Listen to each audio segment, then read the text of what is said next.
Welcome to the Viewless Wings Poetry Podcast, where we celebrate the craft of poetry. Each week, we feature interviews with incredible poets and artists, including Olivia Gatwood and A.E. Stallings, and original poetry read by the authors. I'm your host, James Morehead, Poet Laureate of Dublin, California, and author of Canvas and Portraits of Red and Gray. On this week's episode of the Viewless Wings Poetry Podcast, poet and author Morgan Liphart and I have a discussion about how you can write publisher-ready poetry. We cover a number of topics in this discussion that was originally broadcast on Instagram Live. I hope you like our discussion. But while people are joining, let's introduce ourselves. So my name is James Morehead. I'm Poet Laureate of Dublin, California. I'm the author of Portraits of Red and Gray. Love that cover. I am the author of Canvas. And I loved reading Morgan's book, so I'll hand over to Morgan. Barefoot Running. Hi, everybody. I'm a poet living in Colorado, and I am the author of Barefoot and Running, as James said. It's a poetry book about our connection with nature and the healing power of nature. My work has been published all over the world at this point in literary magazines and journals, and I am so happy to be here with you guys today. Very excited to talk about it. We both had wonderful experiences, and we've also had many, many, many rejections. So we felt all the feels that everyone who's joining has felt at some time. So we're going to go through a whole bunch of topics that we've thought about ahead of time. We'll read a couple things along the way. But why don't we start by how you get started? You know, what are the prompts, memories? How do you battle writer's block? So maybe, Morgan, why don't you get us started? What do you do to get started when you got that terrifying empty space to fill in? The best way for me to fill that empty space with my creativity is to read other poets, other poetry. It can give you ideas for voice, but also something that I love is using one of their poems as an inspiration, and you kind of like call and response with that poem. Like, for instance, I know Sylvia Plath has a really famous poem. It's one of the last pieces she ever wrote, and I wanted to follow up on that and be like, no, like I don't want that to be the end of your story. And so I wrote a part 2. And Ocean Vuong has an amazing poem. It's one of my favorites, called Someday I'll Love Ocean Vuong. And I wrote a follow-up to that because it inspired me, because the poem feels like it's about making peace with your past and like really making peace with who you are as a person. And I wanted to speak to that topic in a different kind of way, in my own personal way. So reading poetry can really jumpstart you. That's so true. And I was fortunate to see Billy Collins perform in San Francisco recently, and he mentioned that you should read poets that you're jealous of, that you read their poetry and you're just yearning to be able to write as well as they can. And it's not like you're trying to imitate them, although painters, when they're learning the skill of painting, because all of these things are skills that are not innately there, you have to learn them. Imitation and copying famous works is one of the ways in which painters learn the skills. So I love A.E. Stallings and the way she's able to incorporate rhyme and formal structures into her poetry so elegantly. It challenged me to try to do that a little bit myself, even though it's not the place I go to naturally. And Billy Collins said, read people you're jealous of, and then you'll find your voice along the way. It is important that you find your own voice along the way, but getting there doesn't mean you'll ignore every other influence. You'll pay attention to those as well. In terms of writer's block, actually, before we get to writer's block, I'm going to tee up another idea for you, is poems. And I think poetry uniquely doesn't have to be big, complex Game of Thrones ideas and plots. It's the opposite of that. And it can start from very, very simple things. So most of this is going to be a discussion, but Morgan and I are going to sprinkle in a few things here and there. So I will read one short poem from my new book that started with a really, really, really simple observation. And I think that's important to keep in your mind. Poetry can start with very simple things. So I'm going to read a short poem, Lost and Found, from my new book, Portraits of Red and Gray. So there you go. All right, Lost and Found. I nudge my reading glasses, appropriate. I nudge my reading glasses down, watching you rummage through drawers. My glasses, where did I leave my glasses? You repeat to yourself, hoping for an answer. I quietly observe this well-scripted, tightly performed scene on the family room stage as your fingers fumble until in exasperation you set down your book and walk away. These things we lose track of, a puzzle piece clinging to a sweaty forearm, an unpaid bill, the anniversary card bought last week, a set of rings all tucked away too safely. I worry most of all about the pages ripped from a daily calendar on my desk, then crumpled and thrown away one day closer to a final tear. Perhaps next time I should offer you my reading glasses, then lie back, eyes closed, and dream of all the things I've lost or forgotten until in the quiet of night, I find what I was looking for. So that poem literally started with me sitting on my couch, and my wife was going, where the heck did I put my reading glasses? This tiny little thing. And I thought about it, and the poem had to be more than just that. And I thought about, well, all these things you lose track of. And then it started to become a poem. But poems can start from very simple things. And Morgan, I'm sure you have examples of that too, where something that is so simple and personal became something more. Yeah, absolutely. I think a poem starts for me as this still, small feeling in my chest. It's a simple emotion. It's something that doesn't quite feel right. And then I write the poem as a way to get it out of my body and try to figure out what it's telling me. Like, it has its own story. I just have to listen to it. There's a Robert Frost quote that I love that says, "A poem begins as a lump in the throat, a sense of wrong, a homesickness, a love sickness. It is never a thought to begin with. It is at its best when it's a tantalizing vagueness.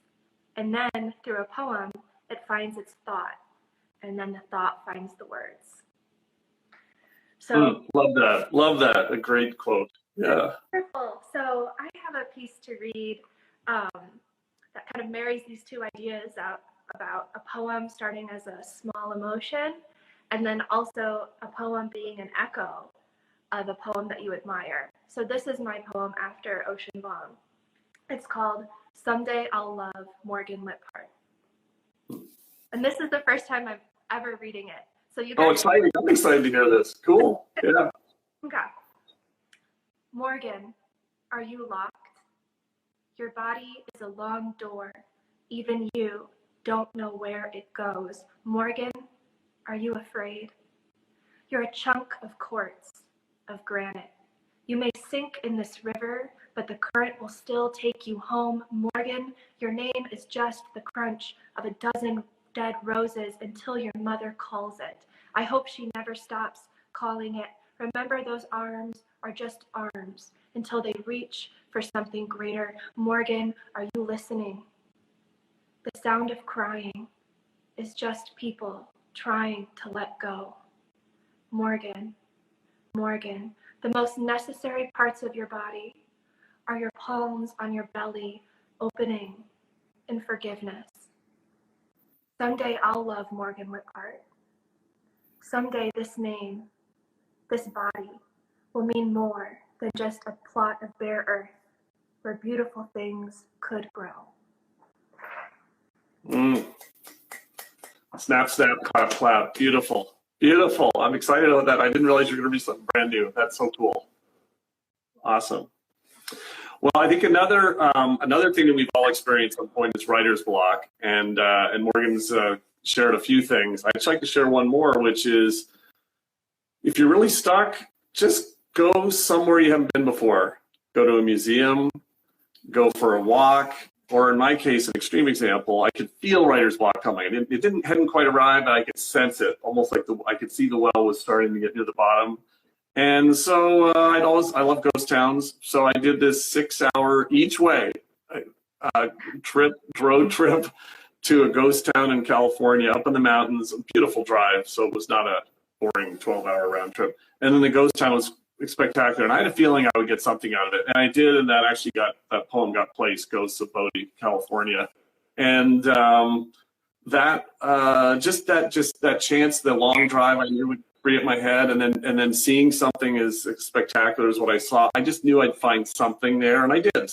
That's not always going to happen, but I think that just breaking up your routine. I asked the musician St. Vincent. I had a chance to ask her a question at an event, and she said, "What happens when you have writer's block?" Well, just go somewhere you haven't been before, is what she does. So I think it really does. It can really help. It just gives your brain something else to chew on. Yeah, change scenery, mixes up thoughts. Love it. Cool. All right. So another area of discussion is poetic forms. What form does a poem take? So Morgan, why don't you start there and think about what's your process for discovering the form of your poem?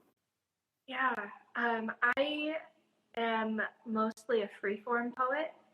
I learned in college all the different forms, and free form is just what works for me because I don't want to be limited on the page. I felt like restricted and in a box when I wasn't doing free form. But there are a stunning amount of forms that you can choose for your poem. And I think researching and learning all of them and then picking your favorites is probably the best way for you to start out, so you know your options and can find out kind of what works for you. But there are just so many different options. Let's see, there's free form, which I discussed. There's a prose poem, which I know you have an example of, which is more of a paragraph on a page, and it looks like a piece of fiction, but it's much shorter, and you have to have very crafted language in order to turn a prose poem into an actual, poem. There's also special formatting where it's winding across the page, you're making a shape. There's classic quatrains with A, B, rhyming stanzas. And I know we'll get into rhyming in a minute. That's a whole can of worms.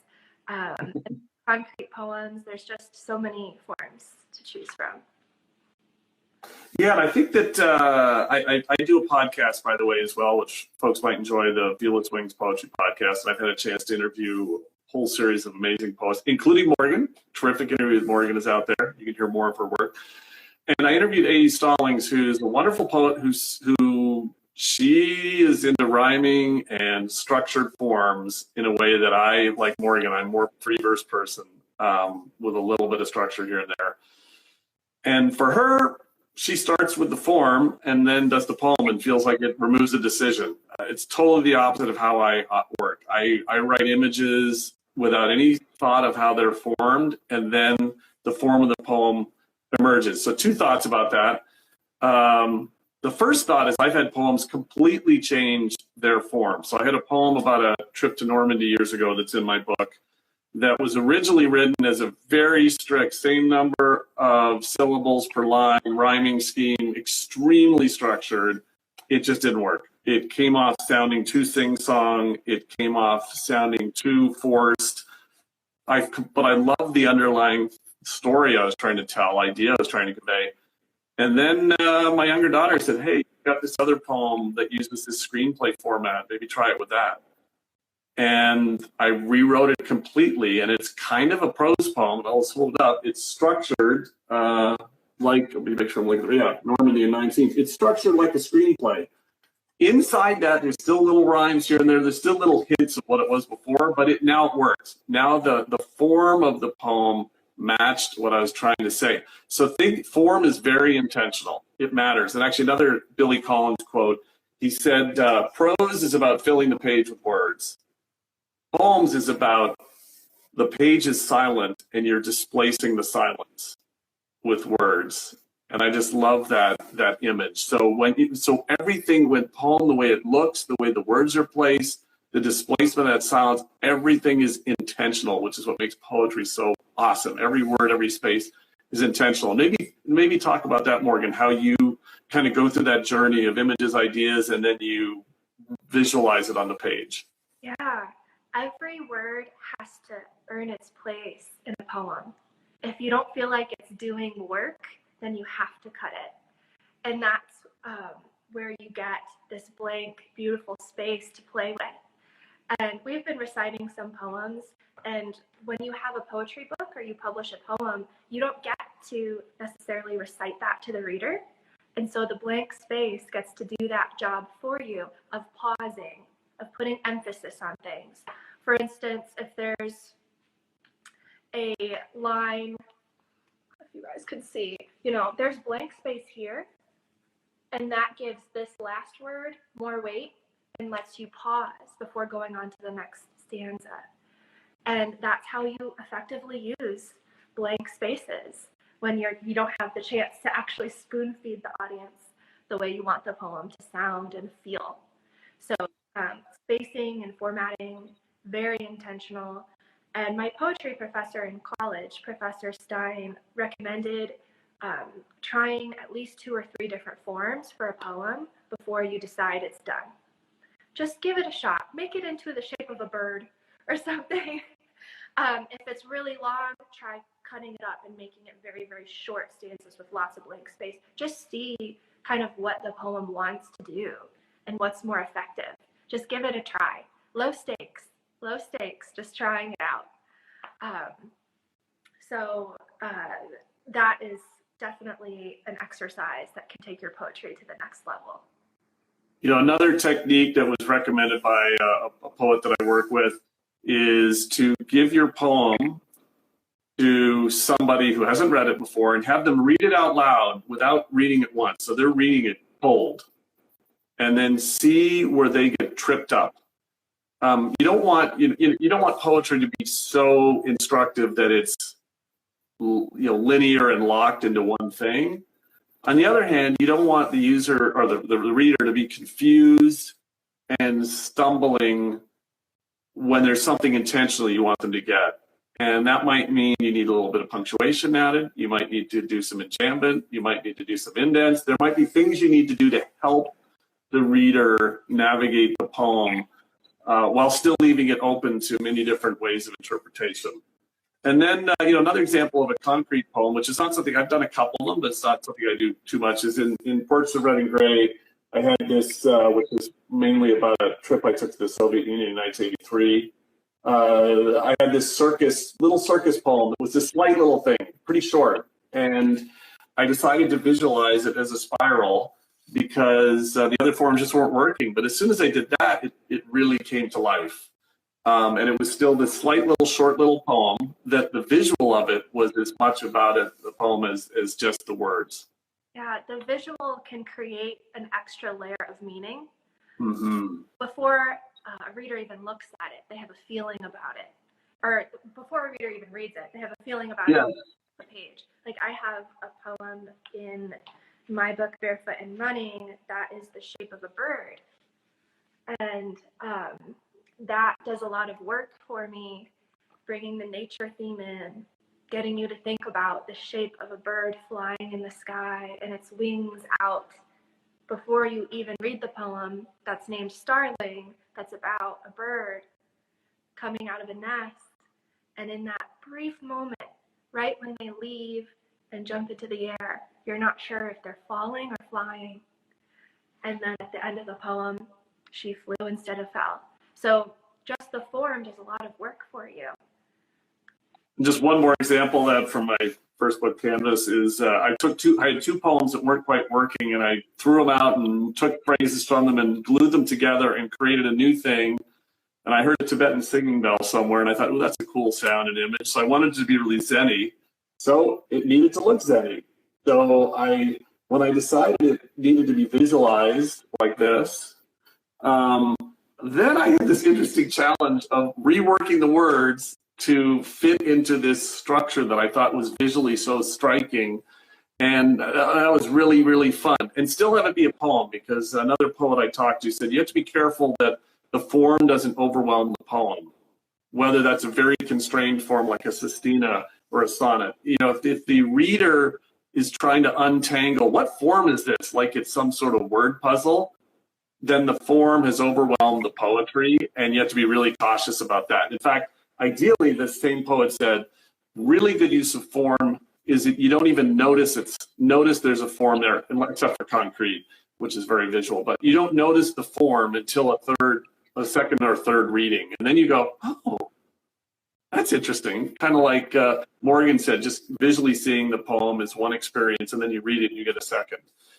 So yeah, that kind of leads into rhyming. So why don't you start with that, Morgan, since both of us are a little similar on this topic, but what are your thoughts about rhyming and really structured forms? I think with rhyming, especially in those classically formatted poems, like that A-B structure I mentioned previous, it can overwhelm the poem. I feel like it's so hard to do that. It's almost more difficult to pull it off. And it feels like it should be easier because you've got the form in front of you. All you have to do is like fill in the blank. But it's so difficult to pull off because you have to find a way to add the element of surprise and not bore the reader, to get the reader to actually be engaged and not be like, oh, I know they're going to rhyme fear with deer next. I know where this is going. Like, you have to really have, I think, the freshest content if you're going to use heavy-handed rhyming and use those more classic structures. Like, you've just got to wow somebody with your content. And rhyming specifically, I don't do a lot of rhyming. It's kind of a little bit, becoming a little bit less popular in modern poetry. I think the free form unrhyming structure is becoming kind of the mainstream thing in the last several, probably decades. But a cool thing that you can play with in a poem is internal rhyme, or like slanted rhyme, or just like playing with language and the way it feels in your mouth.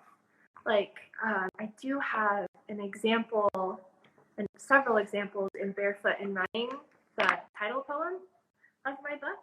So if that's okay, I'll give that a read. And then at the end, I'll kind of point out the ways I played with language. Barefoot and Running. You have a second-hand wilderness inside you, my great-grandmother warned. Braids sliding down her back and a cloud of smoke hanging from her lips. When I think of her, I smell mahogany and pressed wildflowers inside encyclopedias. I feel cool mud from kneeling over her in the ground, knowing she was right. She spit fire and tobacco. Her voice was a dusty gravel road, a dream catcher of the stars, the one chord that told me I could be unconquerable. Now my heritage is a dead language. There is no Rosetta Stone for the unrest written in my bones. My breath begs questions. I invent words, she would say.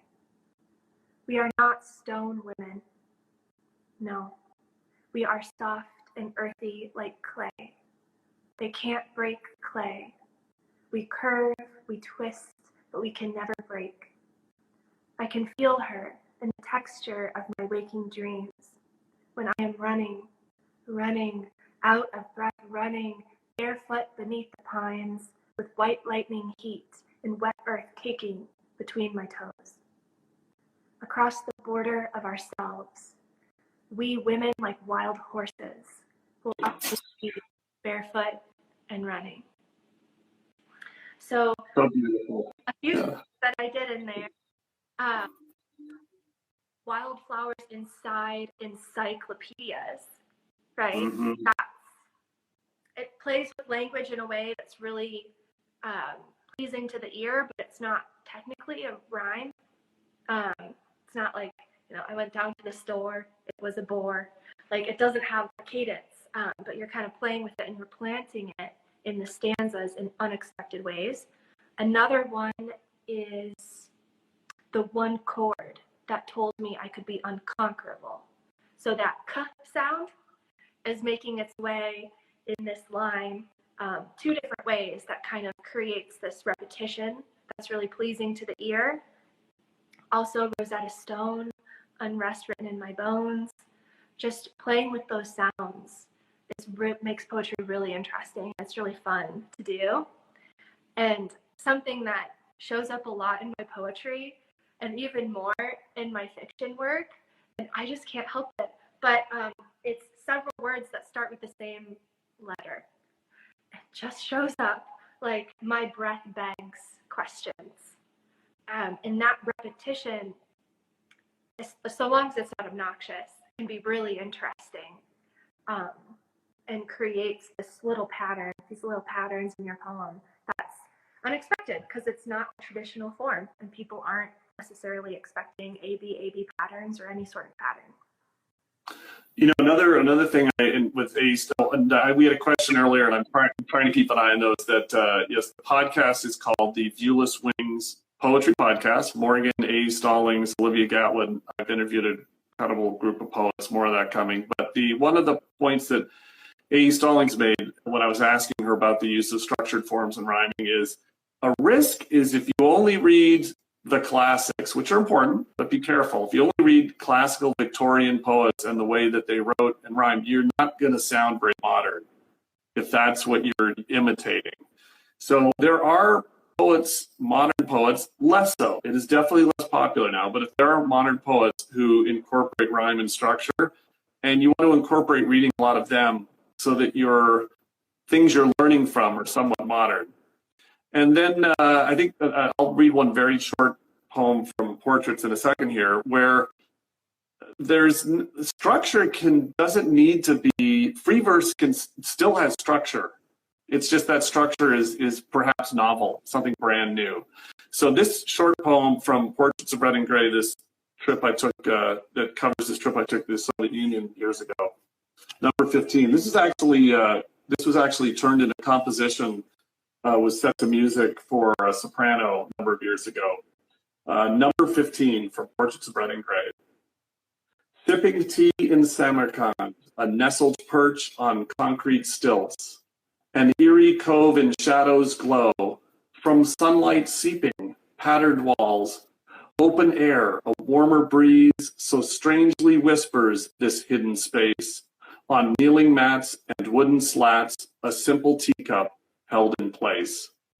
So you'll notice a couple things there. I do have some rhyme, space, place, mats, slats. Mats is not at the end of the line. I think you want to, if you're rhyming, what you don't want is rhyme. Another thing A. Stallings said is you want to try to avoid, wherever possible, monosyllabic rhymes where it's single word rhyme, or the same number of syllables.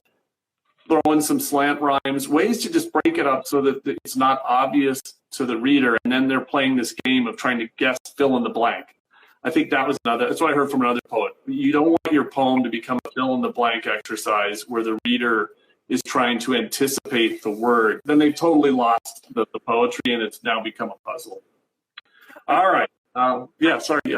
And holding up to the camera that poem you just read, so we can get a visual sense of that format. Oh. Yes. Give me just a second here to find it. There we go. Very simple, centered, very elegant, and rare. I think I've written 2 poems in my life that were basically fell out of me and were unedited, and which feeds into our next topic. That was a rare case. I wish that happened every time. It doesn't. It happens like once in a decade. It just sort of appeared in my mind, and I couldn't write it down as fast enough. All right, so let's talk about when is a poem done, editing, revision. Morgan, why don't you start us off on this topic? Oh, man. I am a big fan of putting a poem away and not looking at it for several weeks or several months and then coming back to it later, because it gives you a fresh eye for it, but it also, since my poems are so emotional, it gives me a fresh, emotional, clean slate. So I'm no longer in that feeling that I was in when I wrote the poem. So a few months later, I can look at it and see it for what it actually is, see it for the words on the page, instead of feeding into myself of like, oh yeah, I'm, for instance, so sad. Oh yes, this poem is so sad. Like you can really get to see the emotional resonancy of the poem and see if it works. I think a poem is done when you reread it all that time later and you have the emotional response that you were intending to create in the reader. So if it's a scary poem, I know you had a scary poem contest. Yes. So if that's your goal, is to create some jump scares or create this feeling of dread in your stomach. If you reread that poem fresh and you've got that feeling of dread right where you wanted to, then I think it's mostly done. I think you've done your job. I think the poem is successful. But if it doesn't give you that feeling, or you feel like it's missing something, then I think that's your cue to give it another go, revise, see where it's going wrong, see what you can tweak, try those different forms, see where you can play with empty space and use fresher words or something in the editing process. So. Yeah, I think building on that thought, reading your poetry out loud, first of all, is critically important. When I was interviewing Olivia Gatwood, she couldn't emphasize enough that if you have no one to read your poetry to, read the mirror, and then just grab a family member or friend. I just find opportunities, because, it's not like I'm reading War and Peace. I'm literally asking for 90 seconds of attention. It's a really, really lightweight ask. So whenever I have the opportunity, I read poetry out loud, because then you really test it. And I get a sense of when a poem is done. When I look forward to reading it, that's a good signal. And when I'm reading it, my mind isn't tweaking it on the fly. Now, there is a risk of overworking a poem, just like overworking dough, and it doesn't come out well. But for the most part, I find if I read the poem and I'm excited to read it and I just get into the joy of reading it, then that's a really good sign that the poem is edited to the point where it's not worth editing it anymore. Another way to know when it's done, or to make it done, is just to submit it somewhere. And then a version of your poem is out there and you kind of forced it. I think that some other things is feedback super important. So I think we should both talk about this one. So I'm part of a critique group, and I actually have a poetry coach. Believe it or not, I hired a good friend of my older daughter's who is a USC theater grad and also competes in poetry competitions. He's a starving artist, so I'm happy to help him out. And every month or so, we meet and I give him a couple poems and he critiques them. And he's very, very actively feedback, direct, radical candor type of feedback. It's awesome. And I'm part of a critique group too. The one thing I will say about critique, you have to be a little cautious not to allow yourself to be pulled in any direction that the feedback takes you, because sometimes you're going to disagree with the feedback. That's okay. But I think it's really hard to write really, really good poetry consistently without some kind of feedback loop, whether that's a family member you really trust or a critique group or a combination. So how does feedback and editing play a role in your work? I have a love-hate relationship with feedback. Because as an artist, you desperately need it. But for me, the danger is it takes your confidence away. Mm-hmm. Like, oh no, it's not that great, or oh no, or a bad thing is someone could say something that you really take to heart, and so you're every time, even if the poem gets published, you're thinking of that comment. I had an ex-boyfriend say something not so great about a piece that I was working on, and I was like, darn it, I was so excited about it. And now I just can't stop thinking about that boring comment. Oh, it's boring. Just oh no, it sucked enthusiasm out.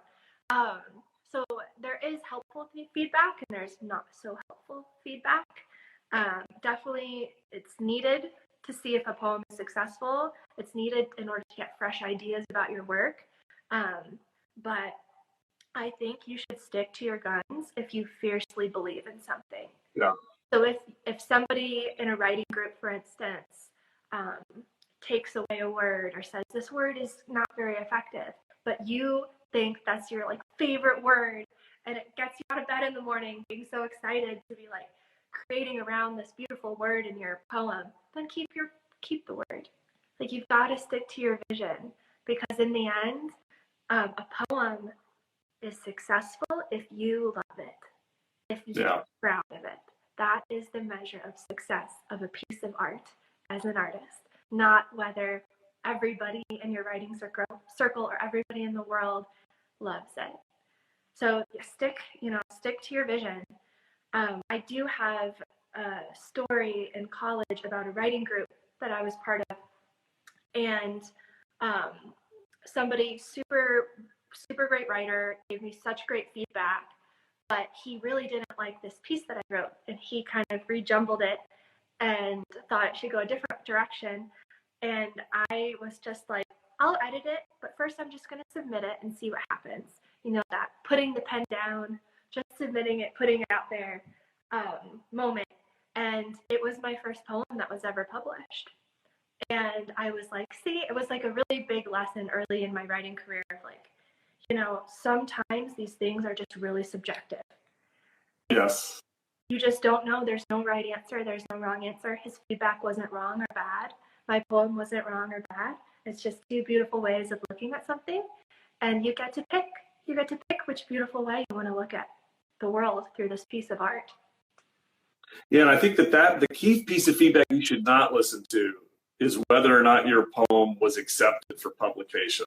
A rejection is feedback you should pay no attention to because the rejection rate's like 98%. So if you listen to feedback from whether or not it got published, you'll be doubting everything you do. That's one thing. The other thing is, in the critique group I'm part of, the rule we follow religiously is 2/3 positive feedback, 1/3 critical, actionable feedback. So if you're going to give feedback, it has to be something that the poet can do something with. It can't be, here's an extreme example. No one in our group would say this, but I just need you to write better. You know, that's not feedback. No one in our group would say that, but that's the kind of thing, you can't do anything with that. You could, now, actionable feedback is, you know, I read this and I was a little confused when I got to this part. I wasn't quite sure what you're trying to say. All right, that's useful. That's useful. It may be something that you've intended. It may be something that is only applied to that reader. But yes, you have to be careful with feedback. The other little thing I'll sprinkle in, again, from the Hayes Stallings, when I interviewed her, now she doesn't do this all the time, but she said she knows when a poem is done, she takes whatever she's written and then chops off the last 2 lines. Now, of course, she doesn't do it all the time. However, I have done that more than once, where there's a point of overwriting the ending, and it's better to leave poetry with a little bit of openness. So I've done things where I couldn't get the ending right, and then I realized I do have the ending right. It's 2 lines earlier or 3 lines earlier, and I just chop off the bottom. And poof, I was just trying to wrap it up too neatly, and that's not what poetry does. So that is a useful exercise. Another thing that can be very useful, and I think, Morgan, you mentioned this before, if you're really struggling with a poem, make a copy of it, or even start from scratch, write a parallel thing. So you still got the original, and then do another version and just read both of them, see which one is more fun, or which one do you want to read more, is usually a good test. All right, when is the poem done? I think we've talked about that. We've talked about feedback. Reciting what you've written. All right. If we won't be able to see you, maybe you can wave. Raise your hand if reciting what you've written just terrifies you. You know, not in front of the mirror, maybe that terrifies you too, but in front of family or public. Or let us know in the comments. Yeah, let us know in the comments. You know, is this something that you absolutely get fearful of reciting your poem in front of friends, family, and public? Certainly me, especially a year ago. Yeah, it's still scary. So Morgan, how do you approach that challenge of reciting your poetry? How's that different? Oh gosh, reciting your poetry live in front of people is like this big scary cliff, and I just push myself off of it. There's a quote that says, "Feel the fear and do it anyways." Do it anyways. Be like, I'm scared, but I'm still going to go to this open mic. And I'm going to shake while I read my poem, but I'm going to do it. And I'm going to be proud of myself afterwards. And then the next time I go to read at that open mic, I'll shake just a little bit less. And then the next time a little bit less until I get the hang of it. So I really believe in just going and actually doing it, actually reading your work. And that's the way that you get over those nerves. And that's the way you get better too, because through experience, you can learn how to read the audience and see what's going on. Do they like this? Do they get bored at some point? It's really, really helpful to be able to hone your reading style. And I think that there are 2 versions. Olivia Gatwood, who's a wonderful performance poet. So I certainly recommend you seek out her on YouTube, her poem "Girl" after Ada Limon. Wonderful poem, period. Her performance is just spectacular. She's a really good. She was poetry slam competer, and then she became a more traditional poet, and just her performance is wonderful. So something you can really learn from her. And so I think watching really good performance poets is good. But she was, in her interview, she said she was very introverted. It was not natural to her to perform her poetry. It's a skill you learn. So if you don't feel confident performing your poetry, that's a starting point for everybody. It's a skill you learn. And when I was, I hired this poetry coach I spoke of initially to teach me how to perform my poetry, because I could tell it was just awful. And I will read, I wasn't going to read it, but I think I'll read an example of this that I think pulls out a couple points. And it's just a poem that I love to perform. So hopefully you'll enjoy it. I think it conveys a universal thing, but it also, there's a specific insight that I got from my poetry coach that this really brought out. So this is called Crush. Teen week at Foxwood Inn. I'm 15, scrawny, bookwormed and shy. She arrives so tall, her rich brown curls, waving a smile, dazzling and confident. The crush envelops me, its weight taking my breath away. As she turns the corner, there is no time to say hi, and I fear being caught staring too long. Each morning after breakfast, I peek over my paperback, waiting for her to pass by. And if her eyes catch mine, I shrink and blush, my heart crushed and racing. Later, by the dock, the jocks show off their running, shirtless, headlong dives, while I sit silently on a fading Muskoka chair, tucking my book under a towel, avoiding splashes. When the last night comes, her name a mystery still, with Stairway to Heaven's sorrowful intro begun, I crush fear, walking towards her, extending my hand, offering a dance. She looks me in the eye and quietly nods, no, and takes the dance floor with one of the diving boys. I walk into darkness across dew-damp grass down to the end of the dock, sitting, legs swinging, toes caressing the still cool lake, Robert Plant echoing in the distance. Between chords, I hear footsteps. She's there, her hand on my shoulder, a tear sliding down my cheek. I like you, James, but just as a friend, sitting down beside me as the song ends.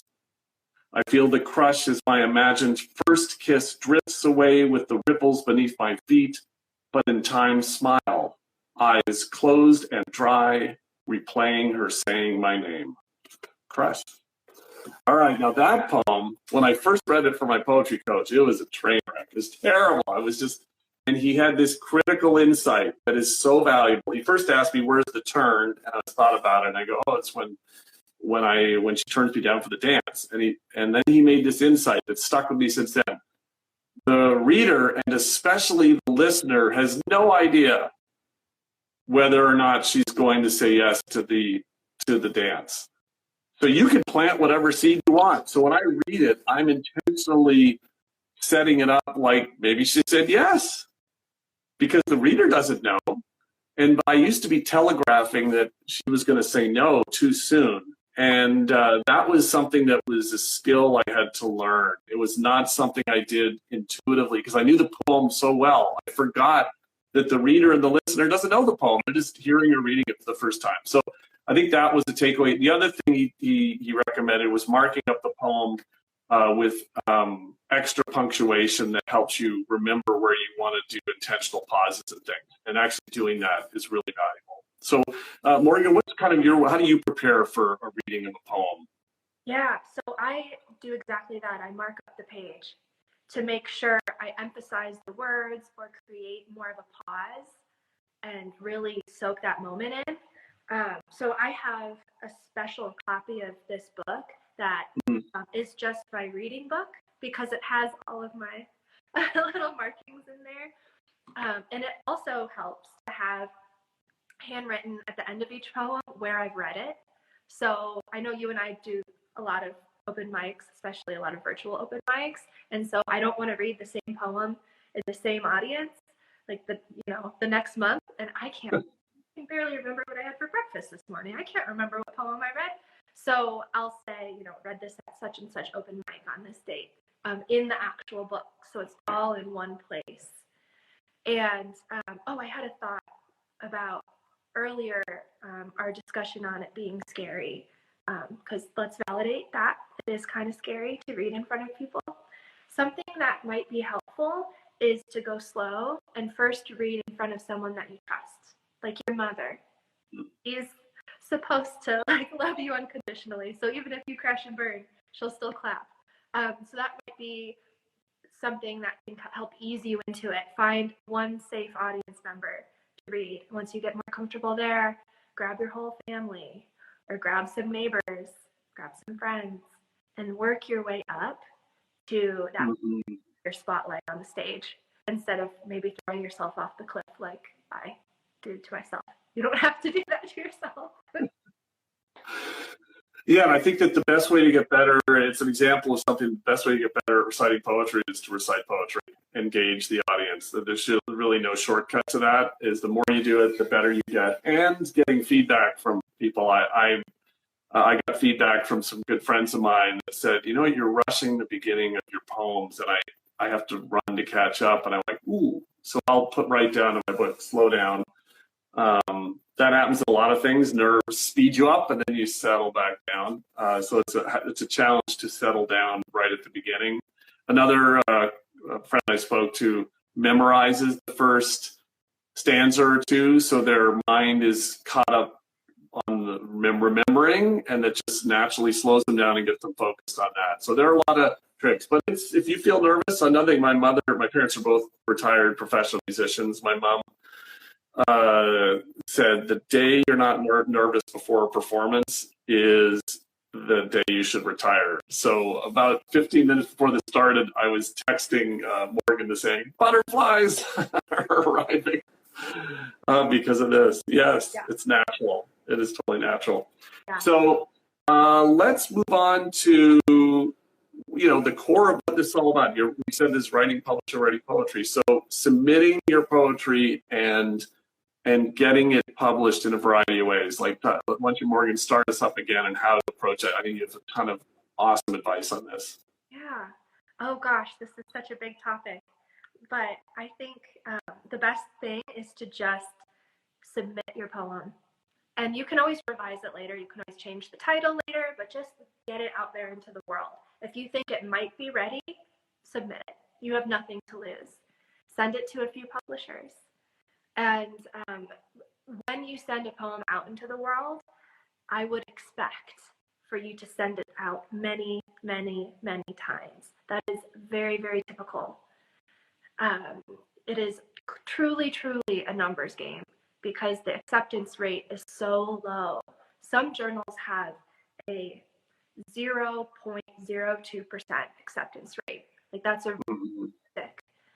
And even if you have amazing work, even if they love your poem, they still might not be able to accept it because of the spacing in it, or because of the theme of it, or because they have another poem that's very similar, or it's just not the right thing for this issue.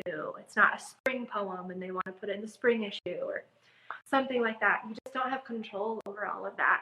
So you just have to submit it and have good faith that in a year or two, sometimes maybe even 5 years, sometimes maybe even a decade, someone will love it. Someone somewhere will be like, we have to have this poem for our journal. It will happen.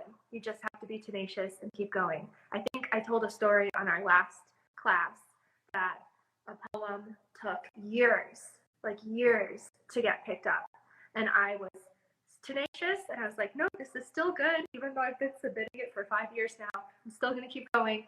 And it was placed. And you just have to believe in your work enough. And it's so hard once you get that rejection to keep going. But dust yourself off, keep submitting it. It will pay off.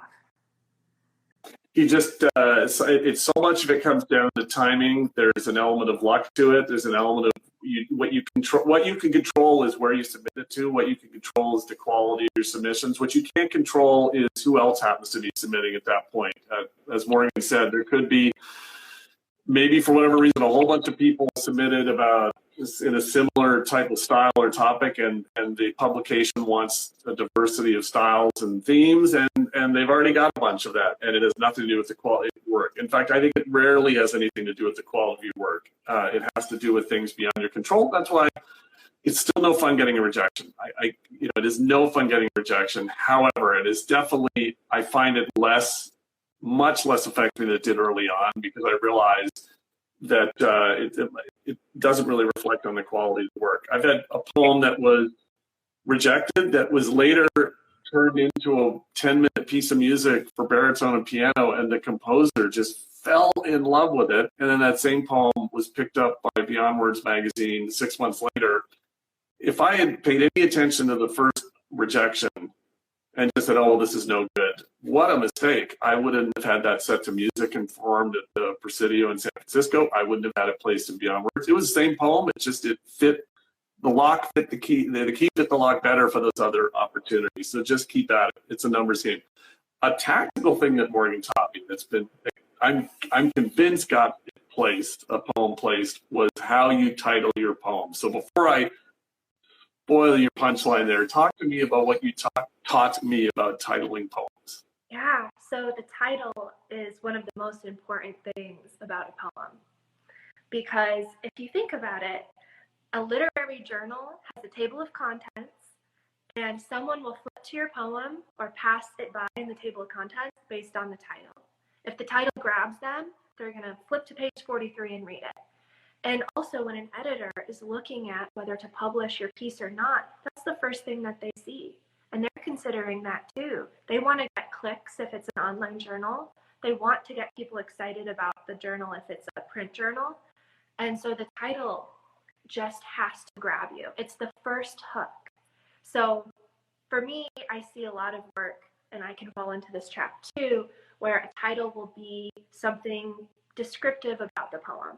Like a poem about flowers will be titled Flowers or Tiger Lilies or something like that.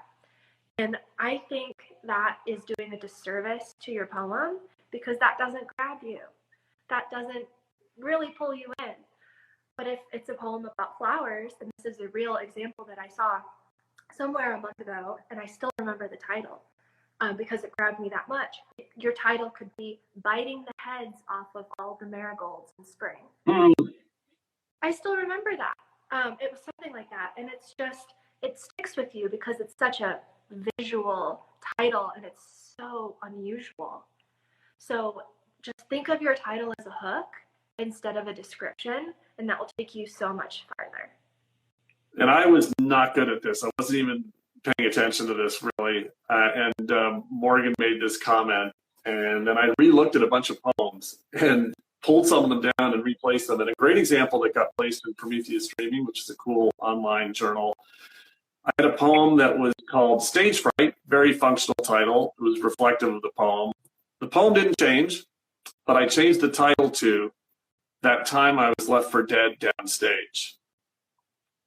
Same exact poem. Now, which would you rather read? The one that says Stage Fright, or the one that says That Time I Was Left for Dead Downstage? You know, and the way you can test it is if you have two titles you're not sure, just ask friends and family, which of these two poems would you want to read? And just give the title and see which one. That's what editors do in newspapers. The editor, when there's a newspaper story, the writer, the reporter doesn't write the headline. Experts in headlines, the editors write the headlines, which a lot of people don't realize. So that's important. I'm noticing in the questionnaire, what journals do you recommend? So I think we both could answer this. I use a variety of techniques. You know, certainly looking through Submittable can be one approach. I think another approach I've used more recently is I look at poetry books that I really respect, and I see where that poet has had their poetry placed, because they've gotten to another level. And so I think of it as also partially kind of like university applications. You know, back in the day, there's your reach schools like the New Yorker or the Parish Review. If you're only submitting your poetry there, and they wouldn't allow you to submit that much per year, you know, you're taking your chance from 1% to 0.0001%. So you want to have a spread of things, and some publications accept more, like Wingless Dreamer. Some accept very little because of the volume of things they get, like the Paris Review and the New Yorker, and there's things in between. I think so. Look at publications from writers you respect. Also look at the types of things that they accept. And Morgan, you had great advice about how the cover letter, once you've chosen a publication, I think share what you've learned about how you actually position your poem in addition to the title, the cover letter. Well, a cover letter should have your bio. It should have something that makes you stand out to them. I'm not sure exactly what you're. Oh, you would say that you would actually you would actually make a reference to the editor or a person or something that showed that you had taken a look at them, right? Yeah. That was the advice you gave. Yeah. Got it. Thanks. There's so many things to talk about with cover letters. Yeah. It's really important. You can live or die by your cover letter, truly. But I always take the time to address the cover letter to the particular poetry editor. So I go on the website for the literary journal, I look up the editor or editors, and I address it to them. Because so many people have the just same cover letter for each journal. And because it's so time consuming to create all these different cover letters and send them out to like 200 journals a year. But just taking that extra time, those extra minutes, the extra step to address it to the right editor, maybe customize it for the journal. If it's a Midwest journal, I'll say, I'm from the Midwest. So they know that you took the time to craft the cover letter for them. And it's also likely that you took the time to craft the poetry package for them. So they might read your poetry package with a little bit more interest. I'm just going to do a couple extra thoughts that I want to make sure I leave time for Morgan to talk about a cool new service that she's going to offer. But another thing to do is just like if you're applying for a job, make sure that there's not a showstopper requirement. So if the publication, for example, is specifically for LGBTQ plus authors, and that's not where you fit in, then you don't want that to be a showstopper. Or if it's a publication specific for students of a particular university, submittable is used for all sorts of things. So just do a sanity check to make sure that there won't be some disqualifying thing about your submission before they even get to the poem. So with that, Morgan, why don't you take kind of 30 seconds to talk about this cool new service that you're going to be launching down the road. Yes. So through these classes that we've done together, I realized that I have a real passion for teaching people how to take their poetry from something that they love to something that they share with the world through being able to publish it in all these journals and magazines. So many people have this as their life dream, to be a writer. And maybe part of my dream is to help you accomplish that. So I'm going to start filming my own little masterclass on poetry writing. And it takes you through the world of poetry, giving some context about that, how to write a poem like we've been talking today, how to publish a poem. I'm going to have writing exercises. I'm going to have Excel spreadsheet templates for you to use for your publishing, because that helps you keep track of like what poems you've sent where. I'm going to have a list of all the poetry journals that I use, and I've curated this list over so many years. So it has a lot of information on it. So I've got my curriculum written, and I just need to sit down and actually film it. So if that sounds like something you might be interested in, feel free to give me a follow here on Instagram. And I'm going to push out information through my Instagram about it, but you can also direct message me on Instagram if you want to get on the mailing list, and I'll add your email when it finally launches. I'm so excited. Very cool. Very excited about that, Morgan. And yes, Morgan referred to, we did another Instagram Live that is available as a podcast episode and also on YouTube. This will also go out on YouTube. The other thing is through Viewless Wings Poetry Podcast, once a month or so, I have a compiled episode of submitted poetry. And the thing that I'm doing that I think is kind of cool and unique is I'm not just publishing the poems on the website, which a lot of people do. I'm having the poets perform their poems and so that they can be part of a podcast episode. So the next one of those comes out next week. There's roughly one a month. The best of the contributions get performed by the poets, pulled together into an episode. So I don't know if there's any other podcasts that do that, quite frankly, off submission. So if you're interested in that, you go to viewlesswings.com and there's a submission button, or you're on Instagram now, so link in bio. You can go check that out. With that, mandatory that Morgan and I hold up our books. Please consider purchasing our books, Ports Running Game, Canvas, and Barefoot Running. All available in all the usual places. It's been we've had a ton of people just stay the entire time. That's super exciting. If you know people that missed it, I'm going to go reshare this on YouTube as well as on the Viewless Wings Poetry Podcast. Morgan, it's always awesome talking to you. I hope for folks that were on that I see lots of hearts and other things that you enjoyed and learned something today. And Morgan, any closing thoughts?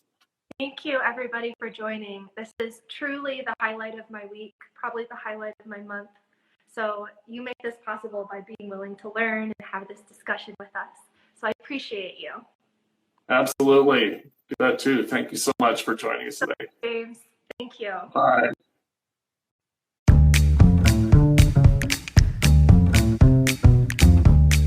The Viewless Wings Poetry Podcast is written and produced by James Morehead.